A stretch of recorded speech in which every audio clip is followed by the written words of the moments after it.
নমস্কার, আমি জ্যোতির্বিদ সঞ্চিতা শাস্ত্রী।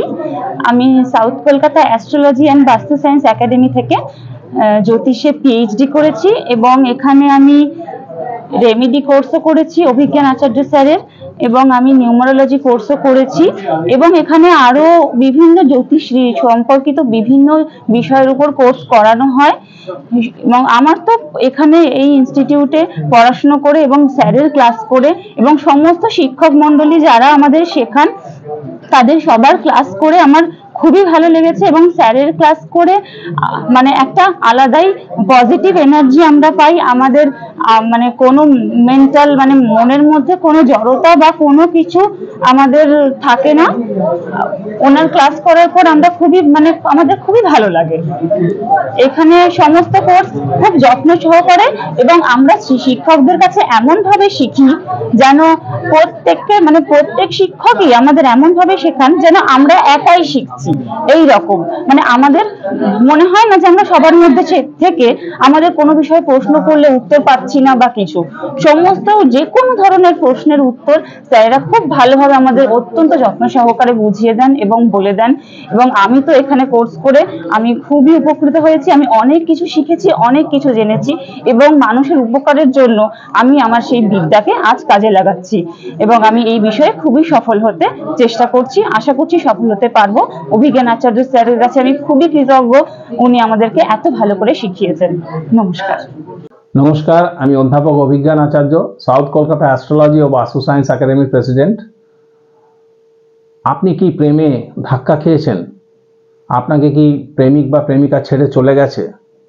আপনি কিভাবে এই প্রেমিক প্রেমিকাকে আবার ফিরে পেতে পারেন বা একটা ফিরে পাওয়ার সম্ভাবনা তৈরি করতে পারেন, সেটা নিয়ে আমি কিছু বলবো। যেমন ধরুন, মেষ রাশির জাতক জাতিকা যারা, তাদের ক্ষেত্রে যদি এরকম কোনো ঘটনা থাকে, প্রেমিক বা প্রেমিকা আপনাকে ছেড়ে চলে গেছে বা নিজেদের মনে মনোমালিন্য তৈরি হয়েছে, তাহলে আপনি লাল ফল অর্থাৎ লাল আপেল হতে পারে, গাজর হতে পারে, মুসুর ডাল হতে পারে, হ্যাঁ, এই ধরনের লাল জিনিস আপনি কোনো মন্দিরে দান করুন এবং 1 টাকার কয়েন তার সাথে লাগিয়ে আপনি মন্দিরে দান করবেন।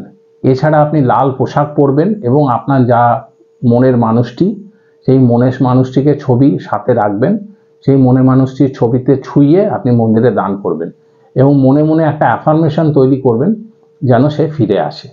তো হয়তো দেখুন, ওপরওয়ালার আশীর্বাদে সে কিন্তু ফিরেও আসতে পারে বা যোগাযোগ স্থাপন হতে পারে। হ্যাঁ, এবার বলছি যে বিভিন্ন রাশিতে এই ঘটনাটা, আমি একটি রাশি বললাম, কিন্তু বিভিন্ন রাশিতে এই ঘটনাটা ঘটতে পারে। আপনার সম্পর্কের অবনতি হতে পারে, সম্পর্ক ভেঙে যেতে পারে, বা বিবাহিত যারা তাদের মধ্যে একটা মনোমালিন্যের সম্পর্ক ছাড়াছাড়ি হয়ে যেতে পারে।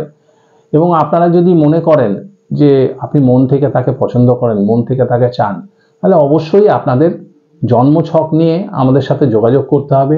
এটা কেন হয় ছোট করে দুটো বলে রাখি। যেমন আপনার জন্মছকে যদি বিষ যোগ থাকে, কালসর্প যোগ থাকে, মাঙ্গলিক যোগ থাকে, শ্রাপিত যোগ থাকে, এই সব দোষ বা যোগগুলি যদি থাকে এবং আপনার সপ্তম স্থান বিবাহের স্থান, পঞ্চম স্থান ভালোবাসার স্থান, একাদশ স্থান সাকসেসের জায়গা, এই জায়গাগুলি যদি কোনো কুপ্রভাব কুদৃষ্টি গ্রহের পড়ে, তাহলে কিন্তু আপনাদের মধ্যে মনোমালিন্য বা ছাড়াছাড়ি হতে পারে। অর্থাৎ এটার জন্য আপনারা ভালো জ্যোতিষীর পরামর্শ নিন এবং তন্ত্রোক্ত উপায়ে, জ্যোতিষিক উপায়ে কিন্তু এর সমাধান করা সম্ভব। সেজন্য ভালো লোকের পরামর্শ নিয়ে আপনারা নিজেদেরকে সমস্যা মুক্ত করুন। ধন্যবাদ।